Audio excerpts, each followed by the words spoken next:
안녕하세요. 바쁜 일상 속 슬로우 모션, 그 남자의 목소리 시작합니다. 전국적으로 비도 많이 왔고 이제는 폭염으로 날씨가 걱정입니다. 그에 따른 대비와 건강 관리 잘하시고요. 오늘은 나는 걱정이 너무 많아 라는 도서를 가져왔습니다. 앞서 날씨 때문에 걱정이라고 했는데요. 이러한 걱정은 날씨에 대비할 수 있으니 긍정적인 걱정으로 볼 수 있습니다. 하지만 어떤 부정적 걱정이 넘쳐난다면 이는 불면증에 빠지게 되고 정서적으로 불안한 상태가 되고 가슴이 뛰기도 하죠. 우리는 일, 건강, 돈, 인간관계 등에서 걱정 인형이 되고는 합니다. 이러한 걱정이 내 삶을 좀먹고 있다면 오늘의 이야기를 통해서 긍정적 원동력으로 삼아보시기 바랍니다. 본문 중 한 구절 읽어드리며 바로 잠들어 보도록 하겠습니다. 실패한 인생은 없습니다. 다만 실패한 인생이라고 생각하는 오늘의 내가 있을 뿐입니다. 자, 오늘 하루 피곤했던 일, 괴로웠던 일, 나를 힘들게 만들었던 일은 모두 잊으시고요. 편하게 들으시면서 잠을 청해 보시죠. 그럼에도 불구하고 오늘 밤도 잘 자요.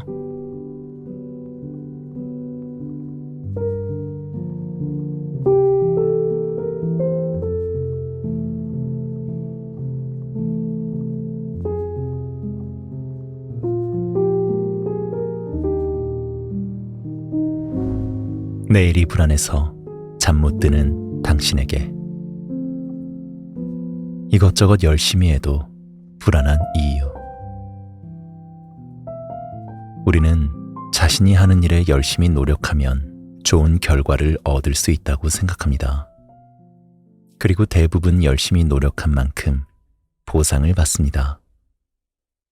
공부를 열심히 했으면 높은 성적을 받게 되고 일을 열심히 했으면 높은 수익을 달성하는 것과 같죠. 하지만 세상은 우리 마음과 같지 않습니다. 열심히 노력했다고 꼭 그에 마땅한 보상을 약속하지 않는 거죠. 그래서 우리는 열심히 해도 불안한 마음을 떨쳐낼 수 없게 됩니다.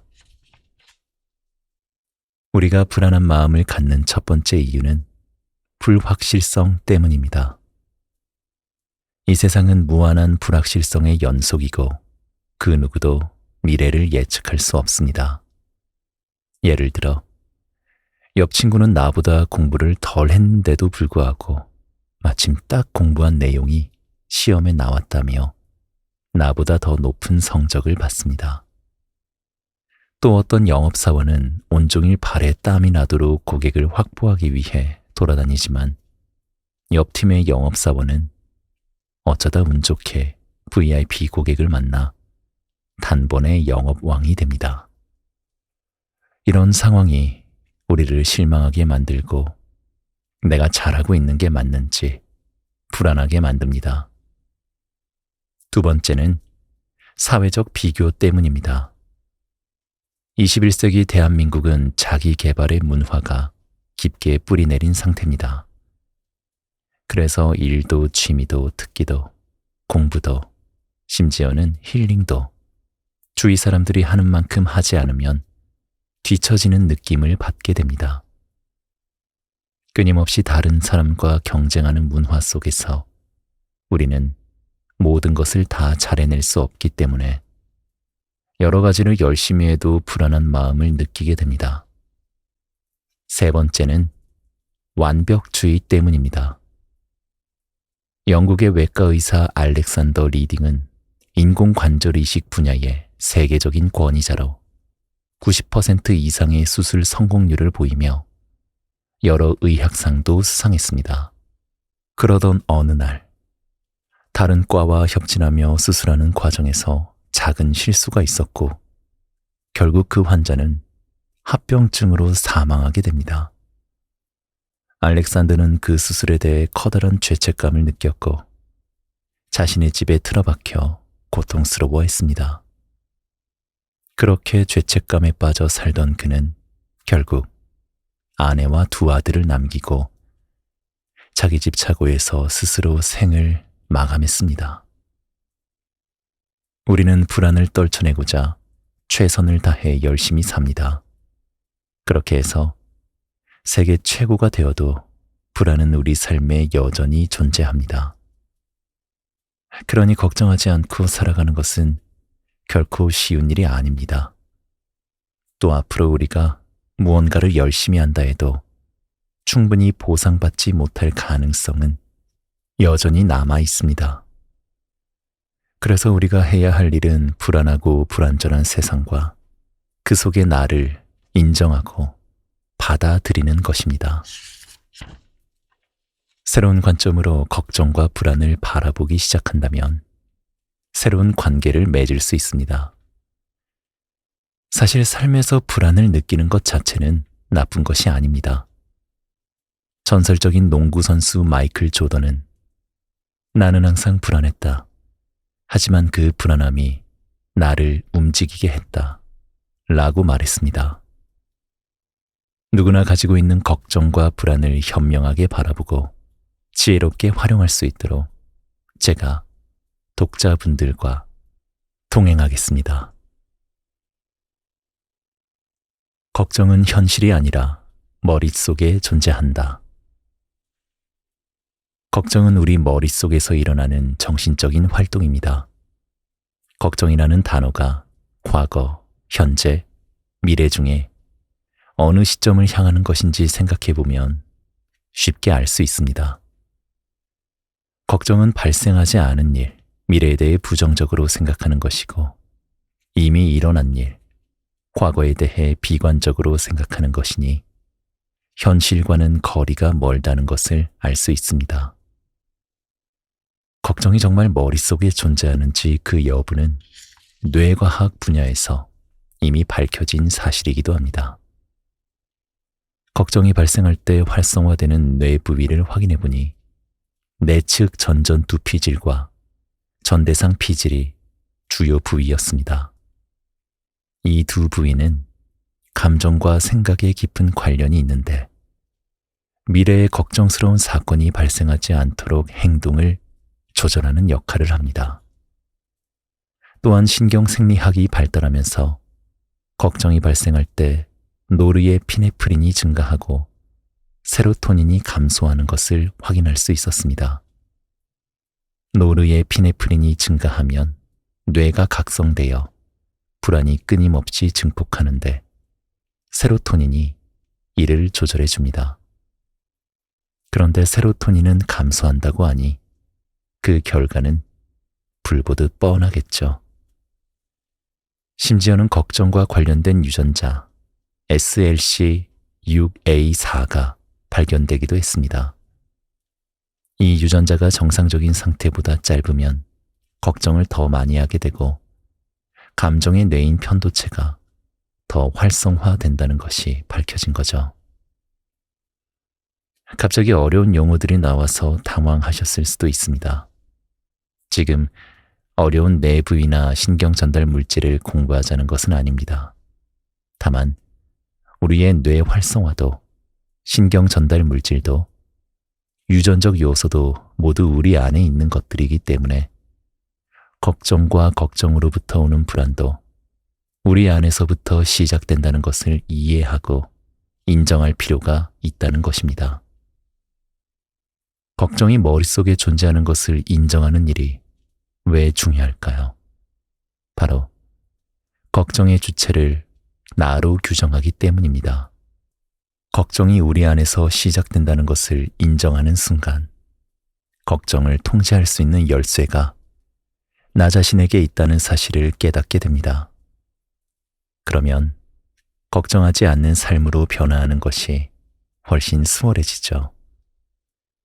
걱정이 외부에서 온다고 믿는다면 걱정은 피할 수 없는 적이 돼버리고 맙니다. 내 마음대로 조절할 수도 통제할 수도 없게 되어 더욱 힘들어집니다. 보스턴 대학교 심리학 교수 데이비드 발로우는 불안이라는 정서 자체는 병리적이지 않다라고 말했습니다. 그의 이론에 따르면 우리는 안정과 안녕을 보장받고 싶어서 자연스럽게 걱정하게 되는데 이를 통해 잠재적인 위험을 감지하고 대처할 수 있다는 긍정적인 면도 있다고 봅니다. 걱정이 과도할 때는 우리를 병들게 하지만 적절하게 관리만 해준다면 오히려 긍정적인 효과를 누릴 수 있는 것입니다. 심리학자들이 걱정하는 사람들을 도울 때는 주로 인지치료라는 방법을 사용합니다. 인지치료는 걱정을 유발하는 부정적인 사고 패턴을 바꾸고 건설적인 대처 능력을 강화합니다. 역시 우리의 걱정이 현실의 외부에 있는 것이 아니라 머릿속 내부에 있다는 것을 전제로 한 치료법이죠. 인지치료는 걱정으로 긴장된 우리의 신체를 완화하고 복잡한 머릿속에 긍정적인 미래상을 살포시 놓고 가서 걱정으로부터 흔들리지 않게 도와줍니다. 정리하자면 우리 머릿속에 있는 걱정들을 적절히 관리하면 긍정적인 효과도 누릴 수 있다는 것입니다. 어떤가요? 조금 마음이 놓이시나요? 그렇다면 이어서 걱정을 관리할 수 있는 방법을 통해 차근차근 걱정을 줄여봅시다. 걱정도 습관이다. 미국의 철학자이자 작가인 앨버트 허버드는 인생에서 저지를 수 있는 가장 큰 실수는 실수할까봐 끊임없이 걱정하는 일이다 라는 명언을 남겼습니다. 100년도 더 된 명언이지만 걱정이 많은 우리에게 생각할 거리를 주는 말입니다. 실제로 사람들은 하루에 크고 작은 걱정을 몇 번이나 할까요? 미국 오하이오에 있는 신시내티 대학교의 2015년 연구에 따르면 성인 10명 중 2명은 하루에 무려 45번이나 걱정한다고 합니다. 이렇게 습관처럼 걱정을 많이 하는 이유는 걱정하는 것들의 핵심 주제가 건강, 돈, 관계, 일처럼 삶에서 중요한 문제들이기 때문입니다. 누구라도 이 4가지 주제를 완전히 벗어날 수 없을 텐데 이 책을 읽고 있는 여러분들은 최근 어떤 주제에 대해서 가장 걱정을 많이 하고 계신가요? 우리가 처음부터 이 주제들에 대해 걱정하는 것은 아닙니다. 삶의 중요한 문제를 잘 해결하고 예측 불허의 상황들로부터 대비하기 위해 매일 끊임없이 생각하는 것부터 시작이죠. 그러다 보면 자신도 모르게 스스로 제어할 수 없는 감정과 생각들에 휩쓸려 큰 부작용을 겪게 되는 겁니다. 걱정이 습관이 되는 중요한 이유 중 하나는 바로 걱정하는 것 자체가 우리에게 좋은 영향도 주기 때문입니다. 걱정은 문제 상황을 예측하게 만들고 건강하게 대처할 수 있도록 도와줍니다. 또 자극제가 되어 우리를 더 노력하게 만들기 때문에 목표를 달성할 수 있도록 돕는 에너지를 주죠. 다만 걱정이 습관이 되면 현재를 살아가는 우리의 일상을 방해하고 매 순간 불안 속으로 자신을 몰아넣기 때문에 신체적으로도 심리적으로도 부정적인 영향을 받을 수 있습니다. 저는 걱정을 커피에 비유하곤 합니다. 하루에 커피 한 잔은 우리에게 좋은 영향을 주지만 누구라도 하루에 커피를 10잔, 20잔이나 마신다면 심장이 쿵쿵 뛰고 과도하게 각성이 돼서 오히려 고통스럽고 불안한 하루를 살게 될 겁니다. 걱정도 마찬가지입니다. 적당한 수준의 걱정은 도움이 되지만 습관적인 걱정은 우리를 고통스럽게 만듭니다. 그러니 습관처럼 걱정을 하고 계신다면 커피를 줄이듯 걱정을 줄이기 위한 노력이 필요합니다. 한 연구기관에서 습관적인 걱정을 조사해 보았더니 40%가 절대로 현실에서 발생하지 않을 미래 사건에 대한 걱정이었다고 합니다. 또 30%는 과거에 이미 일어난 일에 대한 걱정이었다고 합니다. 스스로가 만들어낸 미래에 대한 걱정과 돌이킬 수 없는 과거에 대한 걱정만 내려놓아도 약 70%의 걱정거리로부터 자유로울 수 있게 됩니다. 걱정은 눈 깜짝할 사이에 발생합니다. 걱정을 점검하면서 습관적으로 걱정하고 있는 내 모습을 발견하게 되면 그 모습에 대한 새로운 걱정이 시작될 수 있죠. 걱정은 빠른 속도로 확산하고 조절하기도 어렵기 때문에 극복하는 것은 결코 쉬운 일이 아닙니다. 그래서 걱정 습관을 바꾸기 위해서는 시간과 노력이 필요합니다. 그럼에도 불구하고 걱정하는 습관을 극복한다면 반드시 더 건강하고 평온하며 행복한 삶을 살 수 있습니다. 그러니 해결할 수 없는 문제에 대해 걱정하는 것보다 해결할 수 있는 방법을 찾아내는 것으로 시선을 조금만 돌려봅시다. 그러면 그것은 걱정이 아닌 문제 해결을 위한 계획이 될 수 있습니다. 생각이 많으면 의욕이 사라진다. 특별한 방법으로 뇌를 쉬게 하지 않는 이상 우리의 뇌는 거의 모든 순간에 일을 합니다. 멍 때리면서 산책하거나 커피 한 잔을 마시며 창밖을 바라보더라도 그 순간의 따스한 햇별과 고소한 커피 향은 잠시뿐 머릿속에서는 끊임없이 생각이 피어나고 곧 꼬리에 꼬리를 물게 됩니다.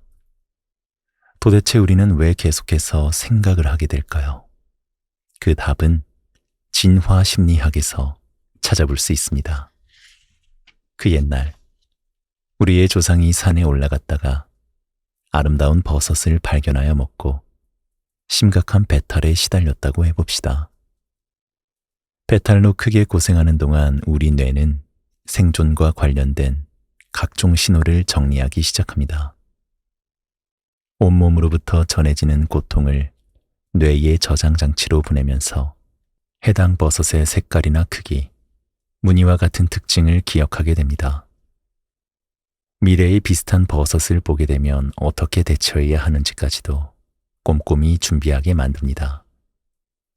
이런 과정이 우리의 생존에 도움이 되기 때문에 우리는 일상에서 끊임없이 생각하게 되는 겁니다. 현대 사회에서도 우리는 여전히 많은 생각 속에서 살아갑니다. 회사에서 몰두해서 일하다가 잠시 화장실에 갑니다. 화장실 칸막이 안에서 몸은 용변을 보고 있지만 머릿속에서는 여전히 일 생각뿐입니다. 지금 내가 이 일을 잘하고 있는지 점검하거나 다시 자리로 돌아가서 일을 더 효율적으로 하기 위해 미래의 시간 관리나 계획을 재수립하기도 합니다. 생각이 많으면 좋은 점이 많습니다. 문제 해결을 위한 효과적인 방법을 더 잘 찾아 적용할 수 있고 창의적인 생각이나 잠재적인 결과를 추측하면서 더 나은 의사결정을 하게 도와주죠. 하지만 부작용도 만만치 않습니다. 과도한 생각은 미래에 대한 과도한 걱정으로 이어지면서 스트레스를 발생시키고 신체 근육을 긴장시킵니다. 또 생각하느라 일에 집중하지 못하거나 더 나은 선택이 뭔지 끊임없이 생각하면서 결정을 내리지 못하는 우유부단한 모습을 보이기도 합니다. 저도 배달앱을 켜놓고 20분, 30분 동안 어느 브랜드의 치킨을 먹을지, 어디서 시켜야 할인을 더 많이 받을 수 있을지, 리뷰는 어떤지 보고 생각에 빠져 있다가 결국 원하는 가게가 영업 종료를 하는 바람에 풀이 죽어 라면을 끓여 먹었던 기억이 납니다. 최근 가수 브라이언이 한 방송에서 자신의 고민을 토로한 적이 있습니다.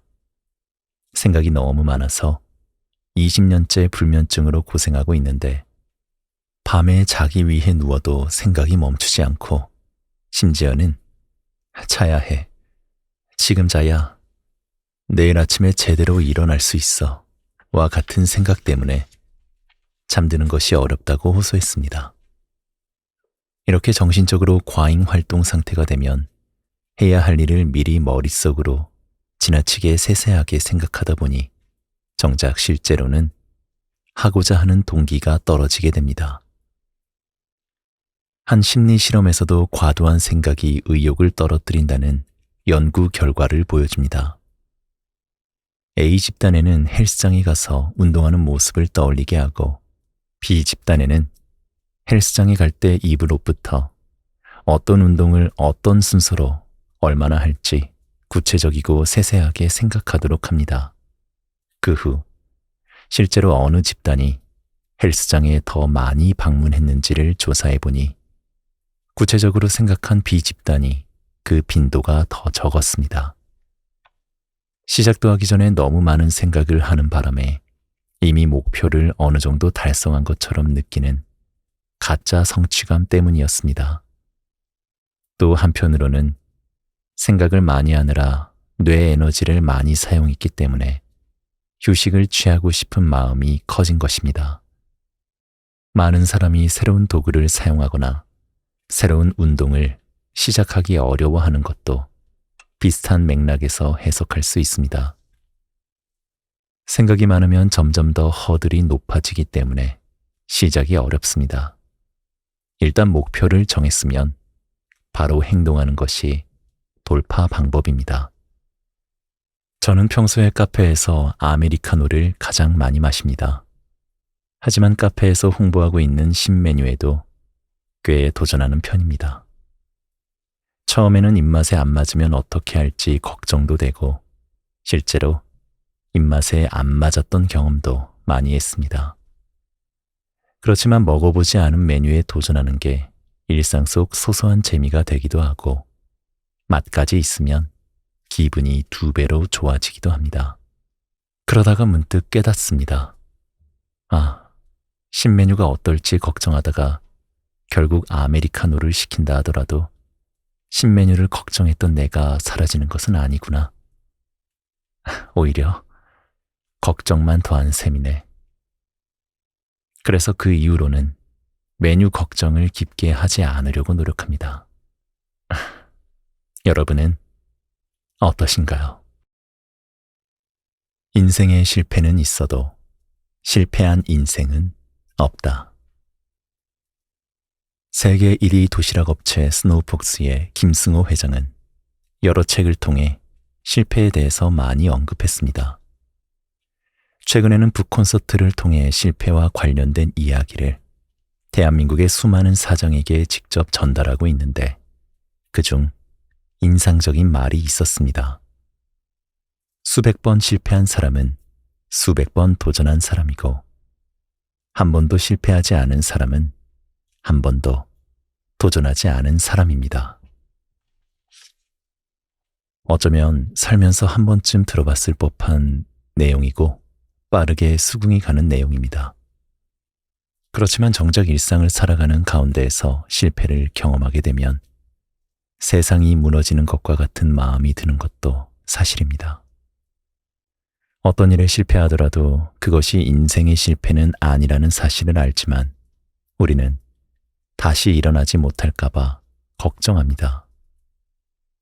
주위 사람들은 무너진 내 마음도 모르고 훌훌 털고 일어나라, 다시 도전하면 되지라고 말합니다. 따뜻한 위로의 말인 줄 알면서도 가끔은 시커멓게 타버린 내 속을 몰라주는 것만 같습니다. 이럴 때는 실패한 오늘은 있지만 실패한 인생은 없다 라는 말을 되새기며 타협해보면 어떨까요? A는 여느 때처럼 매일 같은 시각 출발하는 통근 버스를 타러 집을 나섰는데 1층에 내리자마자 중요한 물건을 놓고 나왔다는 사실을 깨닫게 됩니다. 안도의 한숨을 쉬며 다시 엘리베이터를 잡아보지만 내 속도 모르고 맨 꼭대기층까지 올라갔다가 내려오는 중에 5번도 더 멈춰선 것 같습니다. 점점 버스 시간이 다가오면서 조바심이 나고 결국 다시 나와 정류장까지 뛰어갔을 땐 눈앞에서 버스가 막 떠나고 있습니다. 짜증스러운 아침을 시작으로 회사에서 치이고 고객에게 치입니다. 자신에게 기분 전환용으로 선물한 비싼 음료는 어째서인지 한 모금 마시자마자 손에서 미끄러져 바닥에 쏟아져 버립니다. 그렇게 오늘은 저녁까지 실패감만 가득한 하루를 보냅니다. 아침부터 운수가 나쁜 것 같고 그날은 뭘 해도 잘 안 풀리는 날이 있습니다.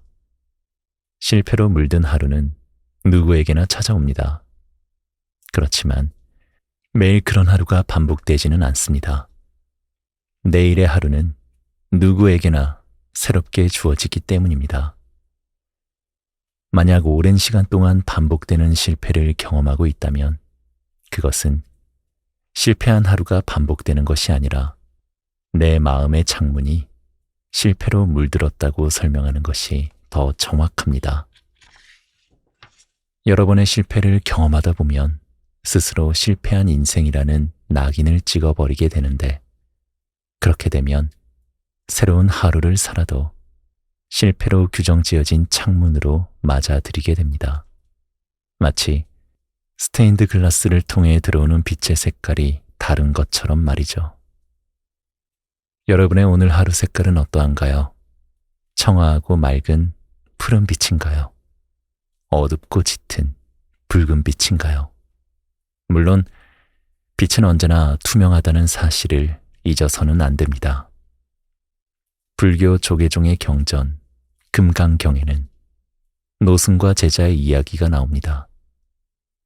두 승려가 길을 가다가 개울을 건너지 못해 난감해하는 여인을 만나게 되는데 노승이 얼른 여인을 업어 개울을 건너게 해줍니다. 그 광경을 본 제자는 어찌 수행하는 이가 여자와 몸을 맞댈 수 있지 하는 생각에 당황합니다. 한참을 걷는 중에 제자가 참지 못하고 노승에게 물었습니다. 사부님, 어찌 수행하는 이가 여자와 몸을 맞댈 수 있습니까? 그러자 노승이 빙그레 웃으며 대답했습니다. 나는 그 여인을 아까 내려놓았는데 너는 아직도 내려놓지 못했구나. 우리가 매일 실패한 하루를 살고 있다면 스스로 지난날의 실패의 경험을 꽉 붙잡고 내려놓지 못하고 있는 것은 아닌지 점검해봐야 합니다. 실패한 인생은 없습니다. 다만 실패한 인생이라고 생각하는 오늘의 내가 있을 뿐입니다. 앞으로 하는 일이 실패할까봐 걱정된다면 그것은 사실이 아니라 생각이라는 것을 기억해 보세요. 그것이 나에게 더 도움이 되는 방식이 될 겁니다. 특별한 일도 없는데 예민해지는 이유. 사람마다 한 가지쯤은 확실하게 기피하는 것이 있습니다. 비둘기를 보고 불안해하는 사람, 동물공포, 주삿바늘이 무서운 사람, 주사공포, 번지점프는 절대로 못할 것 같은 사람, 고소공포, 엘리베이터만 타면 멈추거나 추락할까봐 걱정이 물밀듯 몰려오는 사람, 폐쇄공포 등이 있죠. 이렇게 걱정과 불안의 대상이 명확한 것을 특정 공포라고 합니다. 저도 어릴 때는 괜찮았지만 어떤 이유에서인지 어른이 된 지금은 작은 개미를 우연이라도 밟기가 싫습니다. 길을 가다가 귀뚜라미나 무당벌레를 발견하면 흠칫 놀라기도 합니다. 최근에는 동네를 산책하다가 제법 큰 장수풍뎅이를 발견했는데 순간 잠시 얼음 상태가 되었습니다. 물론 곤충에 대한 걱정과 불안함이 일상에 큰 지장을 줄 정도는 아니지만 신경이 많이 쓰여서 예민해집니다. 곤충에 대한 공포심이 있는 셈이죠. 여러분은 어떤 대상에 예민하게 반응하며 걱정하시나요? 정신건강 영역에서는 걱정과 불안을 크게 두 가지로 구분합니다. 인생을 살아가면서 겪는 일반적인 걱정을 정상적 불안이라고 합니다. 반면 몸과 마음의 위기 감지 신호가 잘못 작동해서 발생하는 걱정을 병리적 불안이라고 합니다. 그리고 병리적 불안 중 가장 대표적인 것이 앞서 설명했던 특정 공포입니다. 하지만 그 다음으로 비율이 높은 것이 범불안입니다. 범불안은 특별한 일 없이 평화롭다가도 문득 예민해지고 걱정이 밀려오는 것을 말합니다. 범불안은 공황 증상과 비슷하면서도 차이가 있습니다. 공황은 특별한 이유 없이 극도의 공포심이 느껴지면서 심장이 터지도록 빨리 뛰거나 숨이 차는 것이 주된 특징입니다. 정영돈, 이경규, 이병헌, 차태현, 김구라 등이 대표적으로 공황 증상을 밝힌 방송인인데 모두 공황 때문에 방송을 쉰 경험이 있습니다. 공황은 신체 증상이 두드러지기 때문에 비교적 빠르고 명확하게 발견할 수 있습니다. 하지만 범불안은 3에서 6개월 동안 과도한 불안이 틈틈이 찾아오면서 피곤해지고 멍해지거나 왠지 모를 아슬아슬한 느낌이 듭니다. 또는 너무 예민해져서 화를 잘 내거나 불면증을 호소하는 등 그 증상을 명확하게 알기 어려운 방식을 보입니다. 그래서 스스로 발견하기도 어렵고 주변에서도 눈치채는 것이 쉽지 않습니다. 우리는 아무 일이 없는데 예민해져 있다면 그 이유를 찾으려고 합니다.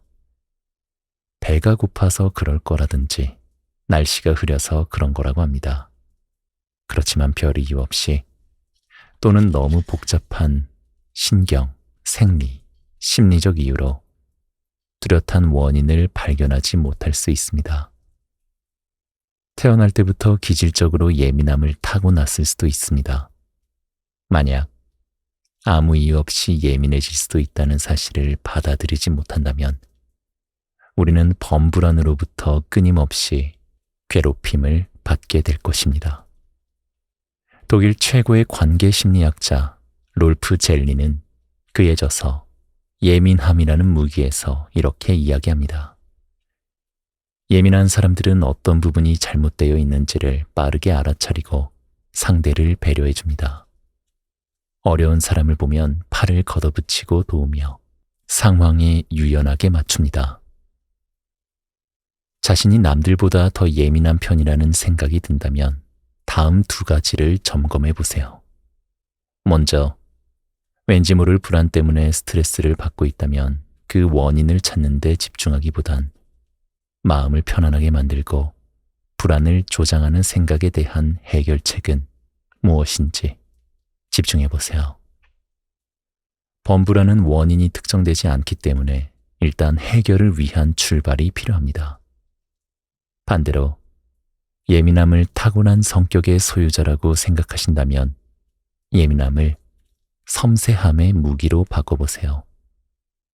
자신이 예민해서 다른 사람들보다 자극을 더 많이, 더 강하게 받아들인다는 것을 인정하고 그 풍부한 정보를 활용하려고 노력해보세요.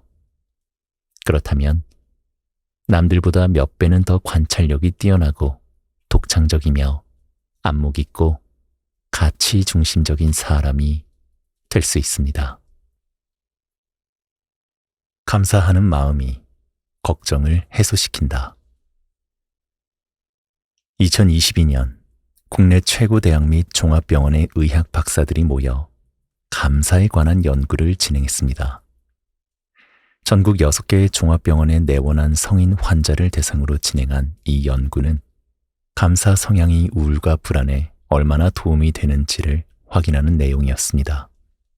그 결과 감사 성향이 높은 사람들은 일상 속 크고 작은 스트레스를 잘 극복하고 회복해서 최종적으로 걱정을 해소하는 데 효과적이었습니다.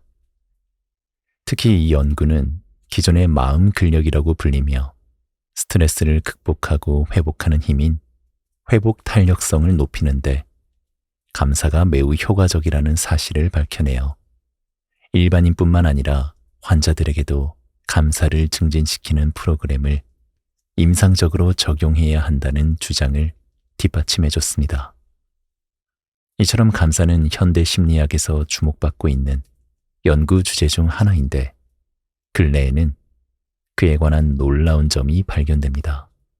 바로 감사가 두 가지로 구분된다는 점입니다. 바로 은혜적 감사와 보편적 감사입니다. 은혜적 감사는 행위에 대한 감사로서 누군가가 나를 도와줬을 때 발생하는 마음입니다. 친구가 밥을 사거나 나를 위해 일부러 먼 길을 돌아 차로 집 앞까지 태워다 줄 때 감사를 느끼게 되는데 이것이 은혜적 감사입니다. 반면 보편적 감사는 존재에 대한 감사입니다. 문득 하늘을 보며 아름다운 자연에 감사하거나 지금 이 순간 살아 숨쉴 수 있음에 감사하는 거죠. 멋지게 나이 드신 할머니, 할아버지들이 날마다 감사합니다, 고맙습니다 라고 말씀하시는데 이것이 바로 보편적 감사입니다.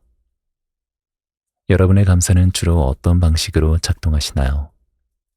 만약 은혜적 감사로만 이루어져 있다면 보편적 감사로 확장할 필요가 있습니다. 캘리포니아 대학교 아르멘타 박사의 연구에 따르면 은혜적 감사만 하는 사람은 이기심이 많아지고 시간이 지날수록 쉽게 우울해지는 경향이 있다고 합니다. 감사를 했는데 더 우울해진다고 라며 의아할 수 있습니다. 하지만 은혜적 감사는 조건이 필요하다는 것을 생각해 본다면 쉽게 이해할 수 있습니다. 만약 오늘 하루를 마치고 저녁에 감사했던 일을 생각하는데 누가 날 특별히 도와준 일도 없고 그렇다고 내가 누군가를 특별히 도와준 일이 없다면 그리고 그런 하루가 반복된다면 우리의 마음은 어떨까요? 뭔가 하루를 더 알차게 살지 못해서 우울해질 수도 있지 않을까요? 보편적 감사를 가진 사람은 성장 마인드셋을 갖게 되어 어려움에도 용기 있게 맞선다는 것이 확인되었습니다. 노스웨스턴 대학교 뇌신경과학연구소에서 25년간 뇌과학을 연구한 이와사키 이치로 교수는 딱히 감사할 대상이 없어도 감사하는 마음이 행복한 뇌를 만드는 핵심이다 라고 말합니다. 이에 저는 문득 궁금한 마음이 들었습니다. 첫 문단에 소개했던 국내 의학 박사들의 감사 연구에서는 어떤 감사 문항이 측정 도구로 사용되었는지 말이죠. 확인해보니 역시나 모든 문항이 보편적 감사로 구성되어 있다는 것을 발견할 수 있습니다.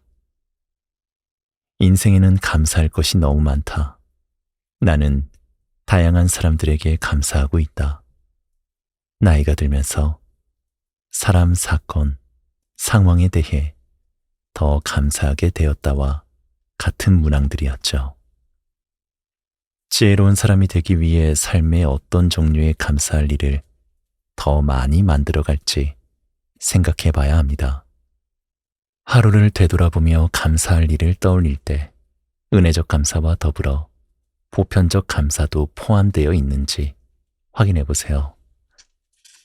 세상을 촉촉하게 적셔주는 빗소리도, 이글이글 타오르는 더운 여름의 태양빛도, 꽤 세차게 부는 가을 바람도, 온몸이 움츠러드는 겨울의 추위도 누군가에게는 기다려왔던 감사의 계절일 것입니다. 보편적 감사는 우리 주변에 언제나 존재합니다. 걱정하는 내 모습에 보편적 감사를 적용하면 어떨까요? 더 잘하고 싶어 걱정하는 내 모습을 발견하게 되어 감사합니다. 걱정이 나를 더 성장하게 함에 감사합니다. 활발하게 걱정하는 것을 보니 내 뇌가 건강하게 작동하는 것 같아 감사합니다. 조금 억지스럽다고요? 그럼 이건 어떤가요? 조금 억지스러운 감사라고 객관적으로 판단할 수 있는 명석한 두뇌와 지혜로운 관점에 감사합니다. 100점이 아니라도 인생은 괜찮다. 세계에서 100점에 가장 민감한 나라는 대한민국입니다. 수능만 봐도 1등급을 맞기 위해 약 50에서 60만 명의 수험생들이 고군분투하지만 1등급은 단 4%일 뿐입니다. 그렇게 한 문제 차이로 2등급을 받은 학생은 자신의 인생이 실패했다며 크게 좌절하고 재수를 하며 1년이라는 소중한 시간을 걱정 속에서 살아가게 됩니다. 그 1년간의 걱정과 불안함은 겪어보지 못한 사람들이라면 상상하기 힘든 고통일지도 모르겠습니다. 안타깝게도 삶의 걱정은 여기서 끝나지 않습니다. 취직을 위해 수십 번의 자기소개서와 면접을 보며 실패를 경험해야 하고, 입사하더라도 쟁쟁한 경쟁자들을 제치고 승진하기 위해 야근해야 합니다. 제가 한 대기업에 강의하러 갔을 때는 무려 200번이나 취직에 도전해 입사한 신입사원도 있었습니다. 연애, 결혼, 출산, 내 집 마련, 인간관계 등 우리를 걱정의 늪으로 빨아들이는 일들은 언제나 우리 주변에 존재합니다. 그리고 우리는 그 과정들에서 100점을 맞고자 노력하다가 걱정 속에 지친 일상을 보내기도 합니다. 100점짜리 인생을 살기 위해 노력하는 이유는 특히나 학창시절 높은 성적을 받는 것이 성공적인 인생을 보장한다고 여겨졌기 때문입니다. 하지만 심리학에서는 그렇지 않습니다. 성적과 행복에 관한 심리 연구에 따르면 100점을 받은 학생과 80점을 받은 학생의 행복감에는 큰 차이가 없었습니다. 또 성공에 대한 목표가 높은 사람이 실제로 더 높은 성과를 보이겠지만 삶의 행복감은 더 낮다는 결과도 있습니다. 이런 심리 연구들로 인해 알 수 있는 점은 우리가 목표한 곳에 100점이 아니라도 괜찮다는 것입니다. 우리는 모든 영역에서 100점을 맞을 수 없습니다. 그러니 100점을 맞기 위해 걱정 속에서 하루를 보내는 것보다 100점이 아니어도 괜찮다는 사실 속에서 하루를 보내는 것이 현명합니다. 2023년 대한민국은 강점이라는 심리 키워드에 반응하고 있습니다.